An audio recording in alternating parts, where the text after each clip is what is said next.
Breaking news చూస్తున్నాం. Rape party కేసులో నటి హేమకు ఊరట లభించింది. రేప్ పార్టీ కేసులో అరెస్ట్ అయి అగ్రహార జైలులో ఉన్న నటి హేమకు షరతులతో కూడిన బెయిల్ను మంజూరు చేశారు. బెంగళూరులోని బర్త్డే పార్టీలో నటి హేమ డ్రగ్స్ కేసులో ఆరోపణలు ఎదుర్కొంటున్నారు. ప్రస్తుతం జ్యుడిషియల్ కస్టడీలో భాగంగా హేమ పరప్పన్ అగ్రహార జైలులో ఉన్నారు. బెయిల్ లభించిన నేపథ్యంలో ఆమె జైలు నుంచి బయటకు రాబోతున్నారు. బెయిల్ పిటిషన్ విచారణ సందర్భంగా హేమ తరపున అడ్వకేట్ మహేష్ కిరణ్ శెట్టి వాదనలు వినిపించారు. తన క్లయింట్ వద్ద ఎలాంటి డ్రగ్స్ లభించలేదని కోర్టుకు తెలియజేశారు.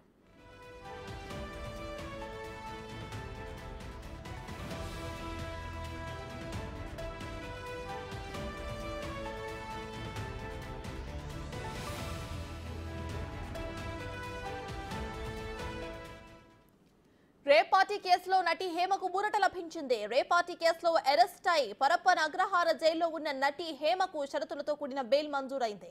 బెంగళూరులోని బర్త్డే పార్టీలో నటి హేమ డ్రగ్స్ కేసులో ఆరోపణలు ఎదుర్కొంటున్నారు. ప్రస్తుతం జ్యుడిషియల్ కస్టడీలో భాగంగా హేమ పరప్పన్ అగ్రహార జైల్లో ఉన్నారు. బెయిల్ లభించిన నేపథ్యంలో ఆమె జైలు నుంచి బయటకు రాబోతున్నారు. బెయిల్ పిటిషన్ విచారణ సందర్భంగా హేమ తరపున అడ్వకేట్ మహేష్ కిరణ్ శెట్టి వాదనలు వినిపించారు. తన క్లయింట్ వద్ద ఎలాంటి డ్రగ్స్ లభించలేదని కోర్టుకు తెలియజేశారు.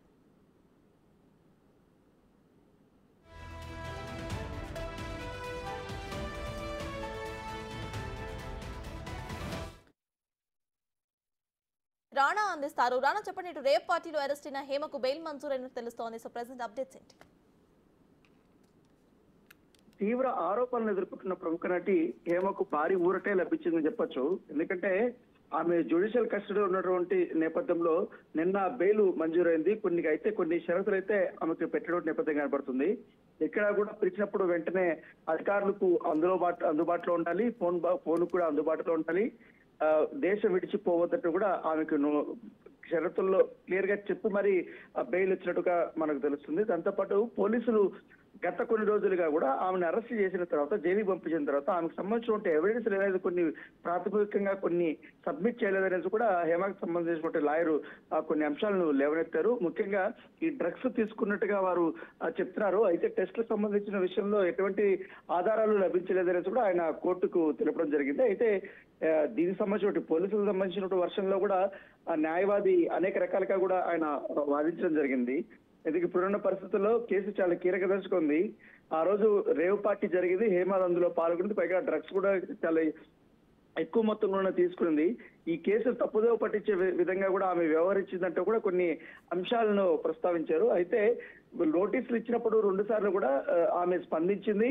నేను విచారణకి హాజరవుతానని కూడా చెప్పింది అనేసి కూడా హేమకు సంబంధించిన లాయర్ చెప్పడం జరిగింది. సో ఆమె ఎప్పుడు పోలీసులకు అందుబాటులోనే ఉందని కూడా వారు చెప్పడం జరిగింది. ఫస్ట్ నోటీస్ ఇచ్చినప్పుడు ఆరోగ్యం సరిగా బాగలేదనేసి కూడా ఆమె చెప్పారు, రిటర్న్ ఇచ్చారు. తర్వాత 2 రోజుల్లో నేనే వస్తారని కూడా చెప్పడం, ఆ విధంగానే పోలీసుల దగ్గరికి వెళ్ళి ఆమె విచారణ ఎదుర్కొంది అనేది కూడా చెప్పడం జరిగింది. విచారణ ఎదుర్కొన్నప్పుడు అదే రోజే రక్త పరీక్షలు చేశారు, అదే రోజు అరెస్ట్ చేశారు. రిపోర్ట్స్ కూడా రాకుండానే ఆమెని నిందితురాలుగా చేర్చారంటూ కూడా లాయరు కొన్ని అంశాలని ఆయన తెరపైకి తీసుకొచ్చారు. ఈ అంశాలని పరిగణలోకి తీసుకున్నటువంటి న్యాయస్థానం ఆమెకి షరతులతో కూడినటువంటి బెయిల్ మంజూరు చేసినటువంటి నేపథ్యం అయితే కనబడుతుంది. Right, thank you Rana.